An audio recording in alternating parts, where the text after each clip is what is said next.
Komisi B DPRD Jember melakukan rapat dengar pendapat untuk persoalan matinya izin tempat karaoke keluarga bersama dengan PTSP dan Dinas Pariwisata. Kepala PTSP Muhammad Syafi'i mengatakan bahwa izin tempat karaoke keluarga 888 masih dikeluarkan oleh Dinas Pariwisata, sedangkan di data PTSP izin tersebut masih belum dan sedang dalam database. Syafi'i mengaku pihaknya sudah melakukan teguran pertama namun belum ada respon dari pihak 888. Kedepan ia akan berkoordinasi dengan OPD lain untuk melakukan penindakan persuasif kepada tempat karaoke yang izinnya sudah mati tersebut. Dari 7 tempat karaoke, hanya 888 kampus yang belum masuk izinnya ke PTSP. PTSP bertindak selaku administratif, sedangkan teknis dan pengawasan berada di OPD teknis, sehingga kita sinergi dengan pariwisata untuk membuat semacam hasil pengawasan, kemudian laporan bupati sampai di tembusan. Dari dasar itu maka saya akan langkah-langkah untuk teguran daripada rumah pria tersebut, teguran pertama, kedua, dan ketiga. Sementara itu, Ketua Komisi B DPRD Jember Siswono menyarankan kepada dinas dan polisi untuk menutup tempat karaoke tersebut. Selain sudah memakan korban seperti kasus Maman politikus PDIP Jember, tempat tersebut juga dinilai tidak pantas karena ada di wilayah kampus, di mana banyak mahasiswa dan pelajar di lingkungan tersebut. Memang tempat rumah bernyanyi 88 yang ada di Jalan ini sangat tidak layak. Makanya Dewan nanti akan merekomendasi kepada pimpinan untuk dilakukan penutupan selama-lamanya, karena itu adalah wilayah pendidikan kampus dan ini tidak mendidik kepada adik-adik generasi muda terhadap proses belajar mengajar seperti itu, sangat terganggu seperti itu. Dari Jember, DKJ Jember 1 TV melaporkan.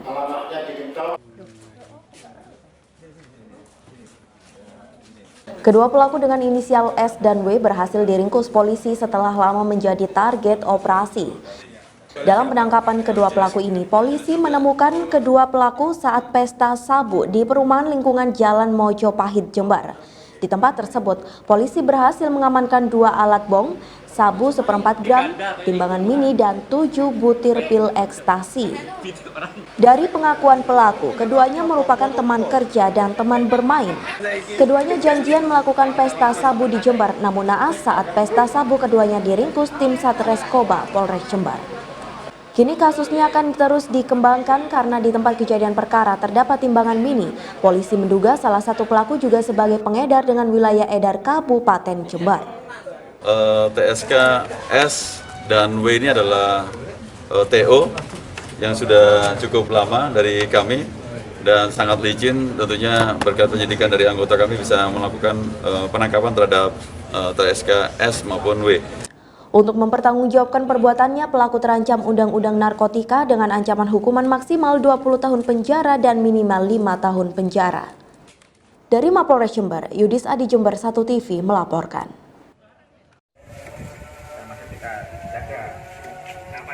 Jajaran kepolisian sektor Tempurrejo terus melakukan penjagaan ketat di kantor Resort Andong Rejo milik Taman Nasional Meru Betiri yang beberapa waktu lalu dibakar oleh orang tak dikenal. Dugaan sementara penyebab kebakaran tersebut masih berkaitan dengan meninggalnya seorang warga desa Andong Rejo bernama Aris Samba yang tertembak mati oleh petugas Taman Nasional setelah diketahui membawa kayu hasil curian di kawasan hutan lindung. Pengamanan ketat terhadap para personil dan aset Taman Nasional akan terus dilakukan hingga situasi benar-benar kondusif. Jadi pasca penangkapan pelaku illegal logging oleh petugas Taman Nasional Meru Betiri yang mengakibatkan korban meninggal dunia, kita secara quick response segera melaksanakan pengamanan terhadap personil Taman Nasional ataupun terhadap aset-aset Taman Nasional. Kita bersama Koramil dan penebalan perkuatan dari Polres Jember tiap hari melaksanakan penjagaan di kantor-kantor Taman Nasional hingga saat ini, dan waktunya pun kita tidak bisa menentukan kapan itu harus kita tarik, tergantung situasi dan kondisi di lapangan. Dari Tempurrejo, Bambang Sugiarto, Jember 1 TV melaporkan. Kegelisahan masyarakat terhadap kondisi pembangunan Kabupaten Jember yang dinilai menurun selama 5 tahun terakhir membuat sejumlah tokoh merasa terpanggil untuk melakukan ikhtiar demi merubah Jember agar tidak semakin kalah dengan kabupaten sekitar. Sebagai seorang pelaku bisnis pemilik Seven Dream, Haji Hendi Siswanto mengerti betul kondisi perekonomian Jember yang sedang merosot. Oleh sebab itu, ia berikhtiar untuk mendaftarkan diri sebagai bakal calon bupati di Partai Nasdem setelah sebelumnya juga mendaftarkan diri ke PDIP Jember. Dan ini yang hal yang tidak bagus, dan tentunya untuk anak cucu kita ke depan, kalau kita tidak meletakkan fondasi segera sekarang, melakukan satu akselerasi, satu percepatan, satu kerjasama dengan seluruh masyarakat Jember untuk membangun bersama-sama, bukan sendiri-sendiri, harus membangun bersama-sama secara sinergi, berkolaborasi dan melakukan akselerasi. Insya Allah Jember akan bisa mengejar ketertinggalan ini, insya Allah. Dan kami target 5 tahun ke depan Jember sudah akan melebihi dari seluruh kabupaten yang ada di kabupaten di Jawa Timur khususnya maupun di Indonesia. Dan itu menjadi target kami ke depan. Dari Jember, DKJ Jember 1 TV melaporkan. Sholawat dan salam senantiasa kita aturkan pada junjungan kita Nabi besar Muhammad SAW. Pembangunan asrama haji milik pemerintah Kabupaten Jember di area Jember Sport Garden, Kecamatan Ajung dipastikan akan menghabiskan anggaran senilai 220 miliar rupiah dana APBD Jember. Fasilitas asrama haji yang dibangun ini dirancang akan memiliki perlengkapan setingkat hotel berbintang 3 dengan 7 lantai yang terdapat 184 ruangan kamar, 440 tempat tidur yang dibangun di atas lahan seluas 1,54 hektar. Perencanaan pembangunan dilakukan dengan 3 tahap, yakni tahap pertama selama 3 bulan meliputi konstruksi bangunan hingga konstruksi bangunan dengan dana 17,5 miliar rupiah. Tahap kedua dengan penyelesaian konstruksi bangunan hingga tahun 2020 dengan dana 132 miliar rupiah. Yang dilanjutkan tahap ketiga hingga tahun 2021 dengan anggaran dana 70 miliar rupiah. Itu untuk bangunan sampai lantai ke-7. Dan nanti di perubahan anggaran kurang lebih 70 miliar akan kita selesaikan untuk interior supaya asrama haji kita ini juga bisa berfungsi sebagai hotel transito, juga bisa berfungsi sebagai wisma atlet, wisma diklat, wisma daerah, sehingga 5 fungsi ini akan menjadikan gedung ini manfaat maksimal. Selain untuk penginapan sementara bagi calon jamaah haji, asrama haji ini juga dapat dimanfaatkan sebagai wisma atlet, pendidikan, pelatihan manasik haji, dan juga area training center. Dari Jember, DKJ Jember 1 TV melaporkan.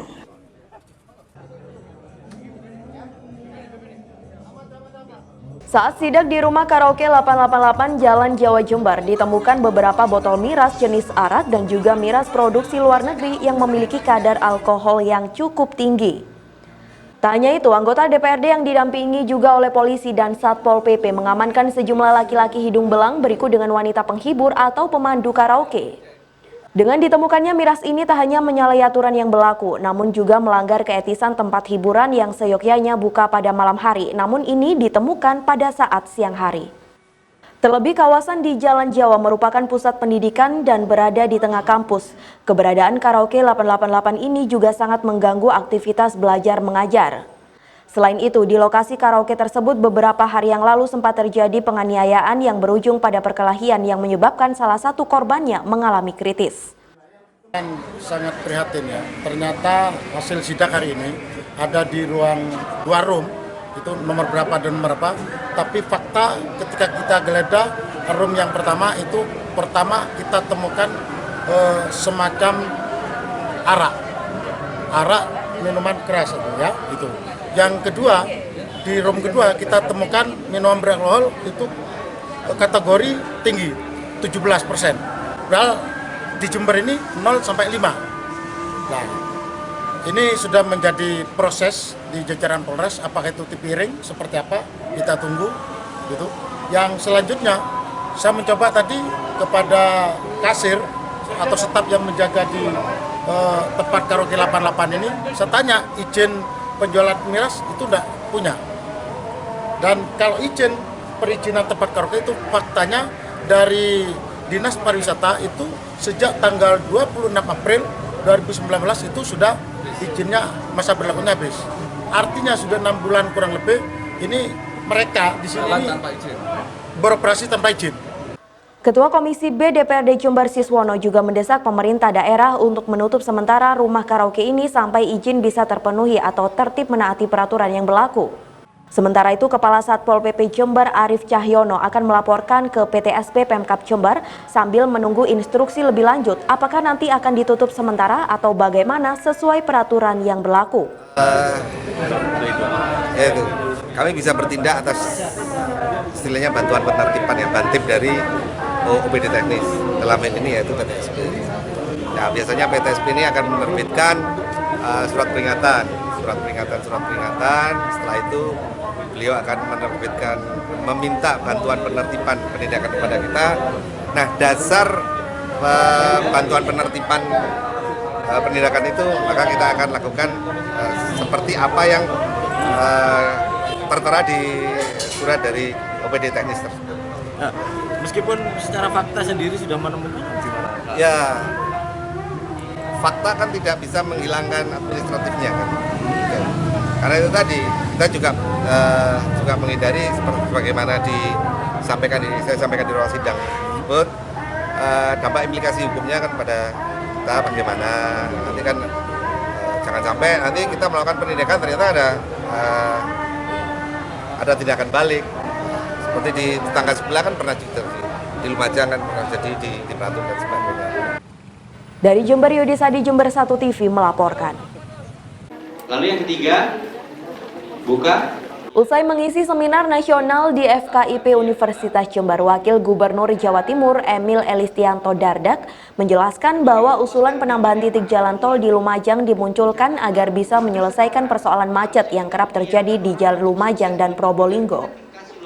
Selain itu, infrastruktur ini akan mendekatkan masyarakat yang ingin berwisata ke Probolinggo dan Jember. Sementara di Bondowoso diharapkan bisa mendekatkan masyarakat Jember yang ingin naik tol sehingga tidak perlu jauh ke Situ Bondo. Dengan penambahan titik jalan tol tersebut diharapkan Jember bisa membuat kebijakan yang mampu membuat daya tarik agar masyarakat di luar Jember semakin berminat untuk berkunjung ke Jember, sehingga perekonomian di Jember bisa terus berkembang. Emil mengaku Kabupaten Jember masih menjadi ujung tombak perekonomian di daerah Tapal Kuda dengan segala fasilitasnya saat ini. Mudah-mudahan sebenarnya bisa bahwa dari Situ Bondo itu disodet lah istilahnya ke Bondowoso. Nah, sehingga Bondowoso kan cuma 40 kilo dari pusat kota sini. Jadi orang Jember kalau mau ke tol bisa lewat situ atau bisa lewat Lumajang nantinya. Nah, tinggal bagaimana kemudian buat orang Jember bukan seberapa cepat dia ke tol, tapi seberapa dia bisa jadi daya tarik untuk Lumajang dan Bondowoso. Jadi memang skemanya Pemprov itu nanti untuk mengungkit Lumajang Bondowoso memang Jember menjadi tiangnya. Saya rasa memang Jember harus jadi knowledge center-nya. Jadi dia di sini bukan logistik center tapi knowledge center. Jadi benar-benar SDM itu kita suntik di sini gitu. Maka program-program pengembangan SDM kemungkinan akan kita konsentrasikan di sini terus terang. Pengusulan penambahan titik jalan tol baru tersebut masih dalam proses, namun Emil berharap bisa segera direalisasikan. Dari Jember, DKJ Jember 1 TV melaporkan.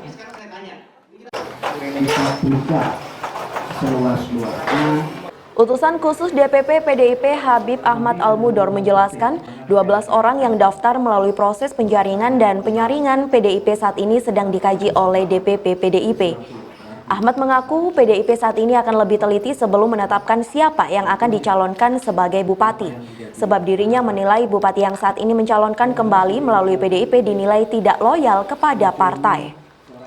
Bahkan ia mengatakan calon petahana sempat menjanjikan PDIP akan menjadi partai pemenang di Kabupaten Jember dan mengantongi 10 kursi di DPRD pada pemilu kemarin. Namun kenyataannya suara PDIP ada di bawah partai lain dan hanya mampu menduduki 7 kursi di DPRD. Selain itu menurut Ahmad banyak kebijakan yang dibuat calon petahana selama menjadi bupati justru merugikan masyarakat dan memperburuk citra PDIP di mata masyarakat. Nggak mungkin lah. Nggak mungkin ya? Nggak mungkin. Insya Allah nggak mungkin. Ya, tertutup pintu gitu ya. Politik kan dinamis, segala sesuatunya kan terjadi. Jadi PDI itu tidak akan pernah mengulangi kesalahan yang pernah terjadi kemarin. Dengan adanya kemunduran di pemerintahan Kabupaten Jember. Oleh karena itu, Ahmad berharap DPP PDIP mampu mengusung calon yang benar-benar loyal terhadap partai dan tidak semakin memperburuk citra PDIP di mata masyarakat. Dari Jember, DKJ Jember 1 TV melaporkan. Dan seluruh hadirin yang tidak bisa kami. Koramil Umbul Sari Jember bersama jajaran Muspika setempat mengadakan deklarasi Open Defecation Free atau ODF Stop BAB Sembarangan di Desa Gading Rejo. Acara yang dihadiri langsung oleh Kasdim 0824 Jember, Mayor Infantri Sampak dan juga Dinas Kesehatan Kabupaten Jember ini sengaja digelar karena angka BAB sembarangan di Jember masih sangat tinggi.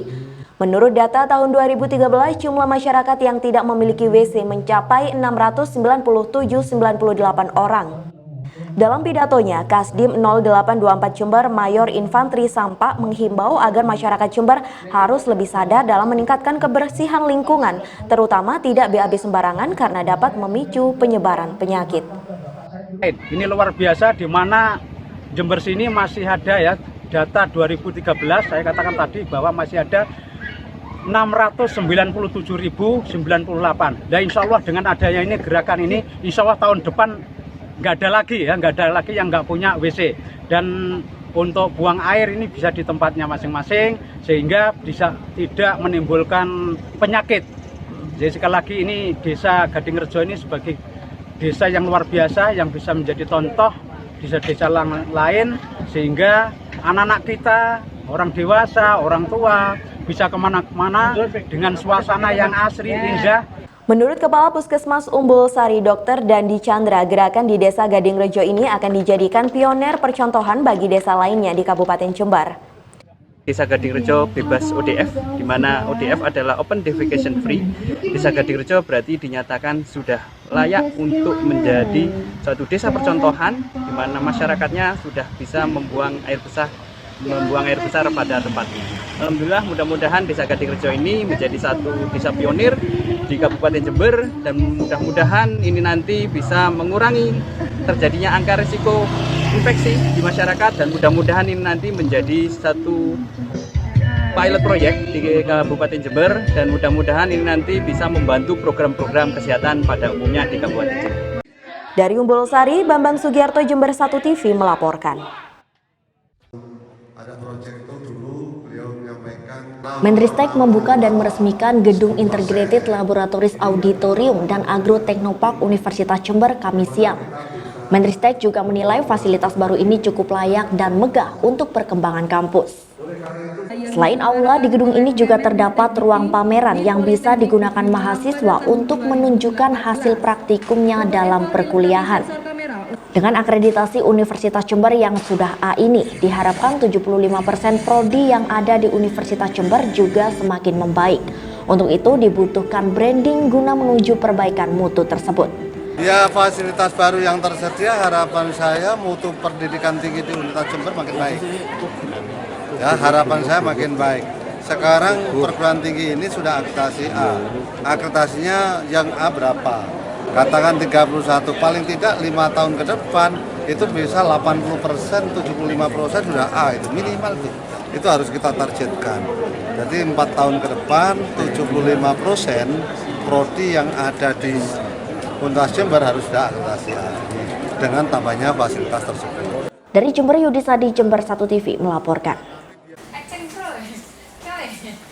Petugas Rumah Sakit Dr. Subandi Jember langsung bergerak cepat memastikan depo farmasi rawat jalannya tidak menyimpan dan menyetok obat asam lambung yang mengandung ranitidin. Obat yang ditarik dan dilarang oleh BP POM tersebut memicu kanker karena terkontaminasi N-nitrosodimethylamine atau NDMA. Dr. Hendro Sulistiono, Direktur Rumah Sakit Dr. Subandi Jember memastikan sejak adanya edaran dari BP POM terkait obat yang mengandung ranitidin, pihak rumah sakit langsung melakukan pengecekan ke gudang obat. Ada sejumlah obat asam lambung, namun pihak rumah sakit menunggu keputusan dari pabrikan terkait kandungan obat tersebut mengandung ranitidin ataukah tidak. Jadi syukur alhamdulillah dengan adanya edaran BPOM, ada beberapa produk Papros khususnya yang diitin dengan nomor batch tertentu. Untuk saat ini memang di Rumah Sakit Dr. Subandi Jember kami tidak menggunakan itu. Artinya memang selama ini kita bekerja sama dengan produk lain, ya. Tapi untuk unsur kehati-hatian kami sarankan kepada semua sejawat yang selama ini menulis golongan ranitidin untuk sementara diusahakan menggunakan yang jenis yang lain, ya, golongan obat-obat lambung. Dan ini tentunya perlu kehati-hatian. Sedangkan yang sudah terlanjur kita beli walaupun itu produk dari pabrikan lain, kami masih menunggu konfirmasi dari pabrikan itu untuk bisa menyatakan apakah aman untuk digunakan. Hendro berharap kepada seluruh dokter yang ada di Rumah Sakit Subandi untuk lebih hati-hati menulis resep obat yang mengandung ranitidin kepada pasiennya. Konsumsi obat mengandung ranitidin juga terus-menerus bisa menyebabkan kanker. Dari Jember, Yudisa di Jember 1 TV melaporkan. Penarikan dan penghentian penjualan obat asam lambung ranitidin ini sudah dilakukan sejumlah apotik di Jember. Salah satunya adalah Apotik Bima di Jalan Sultan Agung, Jember. Menurut pemilik Apotik Bima, Bambang Siswanto alias Kwang, sesuai edaran dari BPOM Republik Indonesia, obat yang ditarik dari peredaran adalah ranitidin jenis injeksi dan sirup. Sementara Kwang mengaku apotiknya tidak menjual ranitidin injeksi, hanya ranitidin tablet yang dijual di apotiknya. Karena BPOM Republik Indonesia tidak memasukkan ranitidin tablet ke dalam daftar obat yang ditarik. Tapi yang tablet ada, cuman juga nggak begitu laku. Nggak seperti obat lambung yang lainnya. Kalau memang itu ada edaran yang menyatakan harus tarik, kita kembalikan. Gitu. Kalau memang nggak ada edaran, ya kita berarti obat itu belum tentu terkontaminasi tadi. Kwang mengaku di kalangan penderita asam lambung, ranitidin tablet tidak disukai dan tidak begitu laku. Mereka lebih memilih obat asam lambung lainnya meski sama-sama obat generik. Sementara untuk ranitidin injeksi hanya tersedia di rumah sakit. Badan Pengawas Obat dan Makanan atau BPOM menyebut obat tukak lambung dan tukak usus yang mengandung ranitidin berbahaya jika dikonsumsi di atas ambang batas per hari. Dari laman BPOM, disebut bahwa ranitidin mengandung bahan cemaran N-nitrosodimetilamin atau NDMA melebihi ambang batas yang diperbolehkan. Studi global memutuskan nilai ambang batas cemaran N-nitrosodimetilamin atau NDMA yang diperbolehkan adalah 96 Ng per hari atau acceptable daily intake, bersifat karsinogenik jika dikonsumsi di atas ambang batas secara terus-menerus dalam jangka waktu yang lama. Dari Jember, DKJ Jember 1 TV melaporkan. Mediasi yang dilakukan di Kelurahan Sumbersari ini dihadiri oleh Lurah, Camat, dan juga Polsek setempat. Dalam pertemuan ini, warga perumahan Permata Indah belum puas meskipun pihak perumahan mempunyai sertifikat atas tanah yang dilakukan pemageran tersebut. Namun kuasa hukum warga perumahan Permata Indah, Ahmad, tidak yakin tentang kepemilikan sertifikat tersebut, sehingga pihaknya akan menyerahkan ke pengadilan untuk menelusuri kebenaran sertifikat tersebut. Keberatan kalau ada instruksi liar, karena belum ada putusan pengadilan. Sertifikat itu bukan merupakan suatu kebenaran yang benar-benar dinyatakan benar sebelum ada putusan pengadilan. Jadi saya sebagai wakil masyarakat berharap PTP juga harus mengerti tentang hukum. Jadi jangan main hukum, jangan main eksekusi liar. Ya nanti akibatnya akan ada hukum juga kan. Kita negara hukum, gitu aja. Itu pendek kata begitu sudah. Masyarakat ini punya hak juga untuk menempati. Karena apa? Kita orang yang menguasai. Kalau memang keberatan dengan kita, ya digugat dong kita. Namanya diuji sertifikat itu benar atau tidak, kan gitu. Lah kita juga diuji benar atau tidak punya kita. Kalau sudah atas putusan itu, silahkan dipakai. Itu negara hukum. Jadi jangan hanya berpegangan punya sertifikat itu belum tentu benar. Sedangkan tim legal PT Weredra Tama, 3 Pilar Sulaiman tetap bersikukuh bahwa pemilikan tersebut sah dan diakui oleh negara. Ia juga mempersilahkan warga untuk menempuh jalur hukum dan siap bertarung di meja hijau.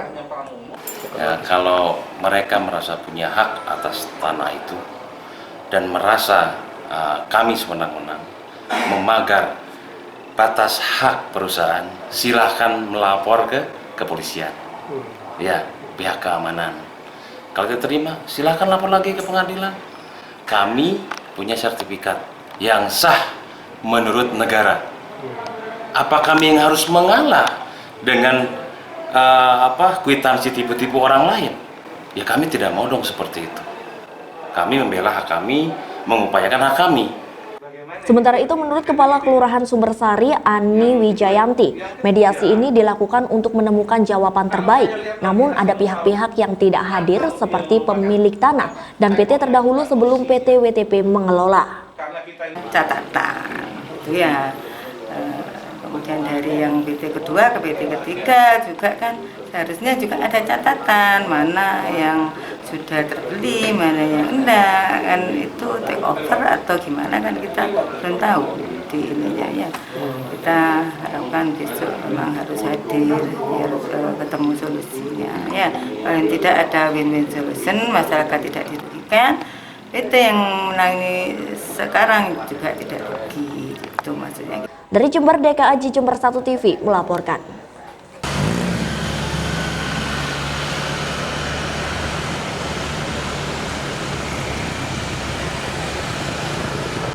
Pemirsa, masih dalam suasana HUT TNI yang ke-74 dan kali ini saya sedang berada di sekitaran alun-alun Kabupaten Jember dan mengajak Anda secara langsung untuk melihat salah satu produksi tank dari Indonesia, yaitu Anoa. Pemirsa penasaran kan bagaimana? Langsung saja ikuti perjalanan saya.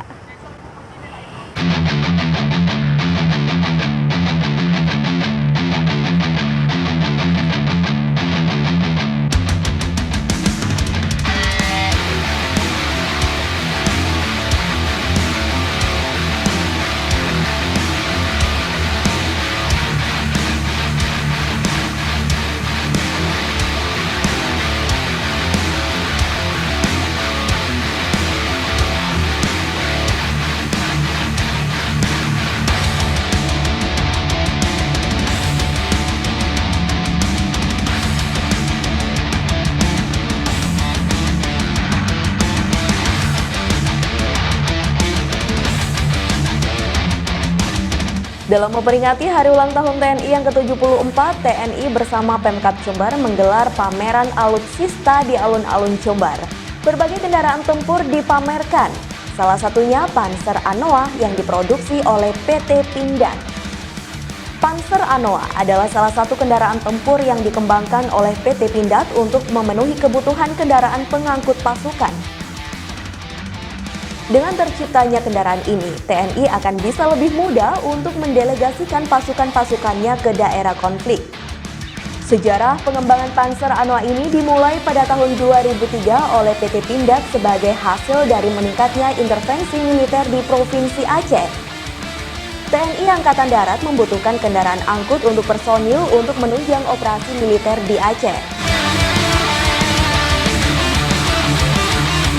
Sejak 9 April 2010, Anoa APS-3 produksi PT Pindad telah digunakan untuk mengawal misi perdamaian PBB di Lebanon bersama Satgas Batalion Mekanis TNI Kontingen Garuda dan juga digunakan sebagai alat tempur oleh berbagai negara di dunia seperti negara Malaysia, Oman, Brunei Darussalam dan juga Filipina.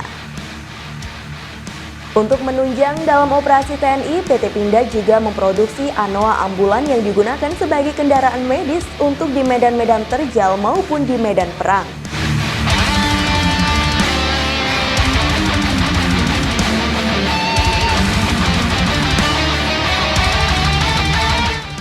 Pemirsa, setelah dari sisi depan saya semakin penasaran sih dengan bagaimana sih sebenarnya yang di dalam Anoa ambulan ini. Langsung saja kita ikuti. Untuk pembuatan Anoa yang pertama itu awalnya memang 2004-2005 dalam Indonesia lagi keadaan konflik di Aceh. Pertama Pindad bikin itu kayak gitu. Terus bikinan yang pertama itu APR, nah, baru yang kedua itu Anoa 1, baru untuk yang ini Anoa 2 yang terbaru dan lebih canggih lagi. Dengan menggunakan tombol-tombol elektrik. Ada perbaikan pastinya ya Komandan ya. Nah, untuk jenis dari Anoa sendiri ini ada berapa sampai saat ini Komandan? Jenis Anoa ini ada 4. Yang pertama Anoa PC, kedua Anoa Komando, ketiga Anoa Recovery, keempat Anoa Ambulan. Mungkin bisa dijelaskan sedikit spesifikasi dari jenis-jenis Anoa tersebut. Yang pertama Anoa PC itu digunakan untuk satu regu isi 10 orang. Itu buat pergerakan kita kemana-mana mesti pakai APC. Yang kedua, Anoa komando digunakan untuk para komandan.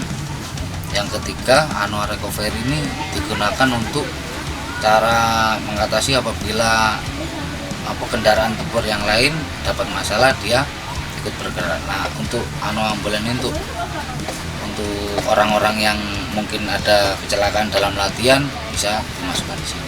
Berarti Anoa ini merupakan salah satu jawaban untuk benar-benar membantu para anggota TNI dalam melaksanakan tugasnya ya Komandan ya. Nah, sejauh ini kita tahu bahwa Anoa ini adalah merupakan suatu kebanggaan dari Indonesia sendiri karena diproduksi di Indonesia. Apakah sudah ada negara lain yang sudah menggunakan Anoa ini sendiri Komandan? Kalau negara luar ini setahu saya cuma Filipina kalau nggak salah itu yang udah pesan Anoa dari Pindad ini. Pemirsa, demikian tadi perbincangan saya bersama Komandan Dere, di mana beliau adalah yang bertanggung jawab di kendaraan tempur Anoa. Nah, bagi Anda masyarakat Jember dan sekitarnya yang penasaran dengan bagaimana secara langsung jika kita melihat alat tempur yang dimiliki oleh Tentara Nasional Indonesia, langsung saja bisa datang di sekitaran alun-alun Kabupaten Jember hingga tanggal 13 Oktober 2019. Semoga informasi kali ini bermanfaat bagi kita semua. Dari Jember, Desi Siyatma, Yoyo Puji melaporkan.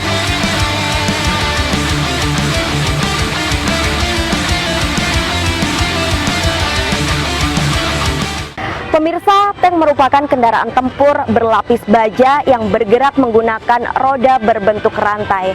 Nah, ciri utama dari kendaraan tempur yaitu tank merupakan kendaraan yang dilapisi oleh baja dan memiliki senjata berupa meriam besar dan memiliki mobilitas yang tinggi di segala medan. Nah, kali ini saya sudah berada di pameran alutsista tepat di depan kantor pemerintah Kabupaten Jember. Kita akan melihat bagaimana spesifikasi dari kendaraan tempur milik Tentara Nasional Indonesia. Berikut laporannya.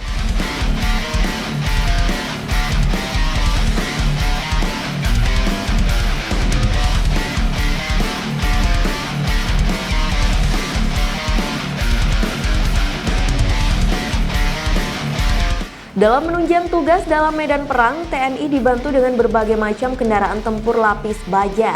Salah satunya adalah tank. Tank merupakan kendaraan tempur lapis baja yang bergerak menggunakan roda berbentuk rantai, yang memiliki meriam besar sebagai senjata utama, serta mampu bergerak dengan gesit di segala medan. Salah satunya yakni Main Battle Tank atau MBT Leopard 2A4 yang dipamerkan pada gelaran pameran alat utama sistem pertahanan atau alutsista di seputaran alun-alun Jember yang merupakan tank tercanggih yang dimiliki oleh TNI Angkatan Darat. Tank Leopard ini merupakan tank tempur utama buatan Jerman yang diproduksi pada tahun 1970-an. Pada tahun 2014, tank tersebut telah diperbarui di bagian mesinnya. Tank Leopard ini memiliki mesin yang berada di belakang dengan tipe MTU-MB 873 yang memiliki ketebalan di sisi depan 15 cm dan di sisi belakang 10 cm. Tank yang berkapasitas 4 orang ini memiliki keunggulan pada akurasi tembakannya. Dengan dilengkapi meriam smoothbore kaliber 120 mm, tank ini mampu menembak secara akurat sasaran tembak dengan jarak hingga 7 km. Tank dengan bobot 56,6 ton ini merupakan tank generasi ketiga atau MBT yang dipesan Indonesia pada Desember 2012. Tank Leopard ini juga merupakan tank MBT terbaik di dunia. Tank Leopard 2A4 ini mampu berjalan dengan kecepatan 68 km per jamnya. Bapak ini bisa diceritakan sejarah mengenai tank Leopard ini sendiri? Oh ya, dengan berkembangnya alutsista, terutama untuk mengimbangi dari negara-negara tetangga seperti Malaysia, Singapura, mereka sudah punya namanya tank MBT kayak gini. Makanya kita sebagai negara yang mungkin sama lah dengan berkembang, kita harus juga memiliki. Jadi intinya untuk menjaga stabilitas pertahanan kita. Untuk kekuatan tempurnya sendiri bagaimana untuk Leopard ini? Jadi Leopard ini adalah salah satu tank MBT terbaik di dunia. Ada banyak jenis seperti Abraham, Merkava. Nah, ini termasuk jenis MBT dan dia memiliki daya tembak efektif sekitar 5 km dengan munisi kaliber 120 mm. Sedangkan untuk kemampuan dia mampu berjalan di jalan raya dengan kecepatan maksimal sampai 60 km/jam. Sedangkan kalau di off-road di segala medan itu maksimal 40 km/jam. Itu untuk kemampuannya. Sementara untuk macam-macam tank sendiri ada berapa? Tank Leopard. Tank Leopard kita punya 2 macam. 2 macam? Ya, yaitu pertama ini tank Leopard 24. Yang satunya tank Leopard RI. Itu sebenarnya basicnya sama. RI sama dengan 24 sama. Tapi dia ada penambahan untuk amapnya. Jadi dia lebih tahan dengan senjata. Terus juga dilengkapi beberapa teknologi yang mampu menembakkan munisi yang namanya munisi DM11. Dia bisa disetel. Jadi dia bisa, munisinya ini bisa meledak sebelum sampai sasaran, bisa masuk sasaran baru meledak, ada kena baru meledak. Nah, untuk RI dilengkapi dengan itu. Nah, kemudian selain tank Leopard dalam HUT TNI yang ke-74 ini tentunya dipamerkan beberapa armada di alun-alun ini kan Bapak. Itu ada berapa jenis tank yang ada di sini? Untuk di sini ada 2 jenis. 2 jenis? Yang pertama untuk tank kanannya ini, tank Leopard 24 sama itu tank Marder sebagai tank angkut personil yang dilengkapi dengan senjata kaliber 20 mm. Kemudian untuk tank yang Leopard RI tidak ada di sini ya Bapak? Ya. Itu untuk keberfungsiannya sendiri dari tank Leopard yang RI dengan yang ini bagaimana perkembangannya? Untuk di produksinya sendiri bagaimana? Sebetulnya seperti saya bilang tadi itu sama, basicnya sama. Nah, untuk RI ini dia lebih komplit untuk teknologinya. Dia ada penambahan saya bilang tadi yang untuk mewarisikan senjata munisi yang kita bilang munisi pintar tadi, bersama tambahan amap. Untuk protektornya dia lebih tebal. Jadi yang RI itu beratnya kan ada tambahan tadi nyampe 62 ton. Iya, sab tempur. Kalau 4 ini dia 56 ton sab tempur. Itu untuk fungsinya sama. Pak, kita membahas mengenai di luar dari mekanisme dan apa itu tentang tank, dengan adanya pameran di sini ya Pak. Banyak sekali masyarakat yang juga ingin tahu gitu kan. Ini merupakan salah satu edukasi ini kepada masyarakat dengan adanya armada seperti ini. Nah, mewakili dari aparat TNI ini, bagaimana tanggapan jenengan terhadap adanya pameran seperti ini dan kedepannya seperti apa gitu? Terus terang kami merasa bangga dan terima kasih untuk masyarakat atas antusias mereka dan dukungan mereka. Dan dengan adanya pameran seperti ini, pertama kita bisa bersosialisasi sama mereka, lebih dekat lagi sama mereka, dan kita lebih bisa mengenalkan alutsista kita. Walaupun mereka ini juga kan dari rakyat gitu loh. Mereka juga pengen tahu, oh ini loh senjata kita selama ini dibeli dari uang rakyat itu sendiri. Terakhir dari Bapak Purwanto sendiri, harapannya mengingat HUT TNI yang ke-74 apa sih gitu? Harapan kami ya lebih profesional untuk kita sendiri dan mungkin kesejahteraan untuk TNI untuk lebih diperhatikan gitu. Jadi pemirsa, setelah kita mengetahui mekanisme dan juga apa saja yang ada di dalam armada tank Leopard, kita akan menuju ke tank Marder.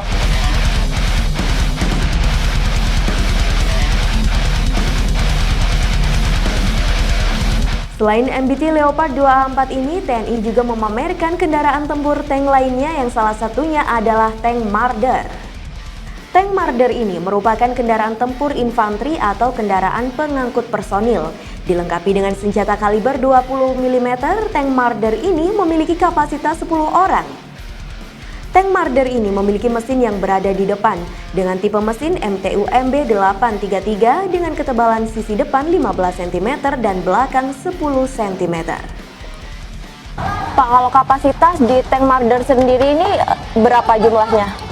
Untuk Tank Marder ini fungsinya untuk regu dia jumlahnya adalah 10 orang. 10 orang. Kalau yang Leopard tadi 4 orang. Kalau ini 10 orang terdiri dari apa saja? Dari pengemudi, penembak, penembak kanon itu 20 mm, kendaraan sama regu penyerbunya sendiri. 7 orang regu penyerbu. Nah, bedanya dari Marder dan juga Leopard ini apa? Dari fisik bisa kita lihat tadi di sana yang dengan senjata yang kaliber 120, kalau yang ini kaliber 20 mm.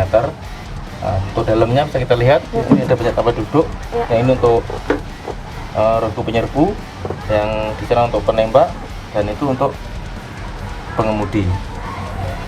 Jadi tank ini memang sebagai fungsinya sebagai regu penyerbu, makanya luas dalamnya. Iya, daripada yang Leopard tadi. Maksudnya untuk angkut personil, tank APC. Untuk kecepatannya sendiri bagaimana? Kecepatan hampir sama dengan yang Leopard. Ini sampai di jalan raya sampai 75 km per jam. 70. Kalau yang di Medan Off-road sama 40 km per jam. Jadi istilahnya untuk tank yang Marder ini merupakan angkut personil atau tank prajurit gitu ya, dari yang tank Leopard. Seperti itu. Jadi ini untuk bawa pasukan sedekat mungkin dengan sasaran. Jadi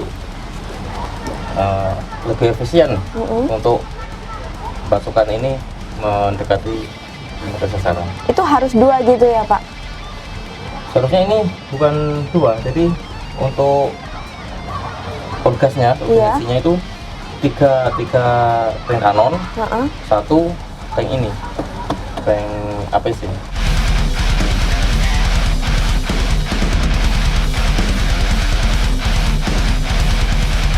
Pemirsa, demikian tadi informasi yang dapat kami berikan mengenai spesifikasi dari kendaraan tempur milik Tentara Nasional Indonesia berupa kendaraan tempur tank Leopard dan juga tank Marder. Semoga informasi ini dapat bermanfaat untuk kita semua dan bisa mengedukasi siapa saja yang datang kemari menyaksikan dan juga melihat secara langsung pameran alutsista. Prima Evantari, Mardika Vicky dari Jember melaporkan.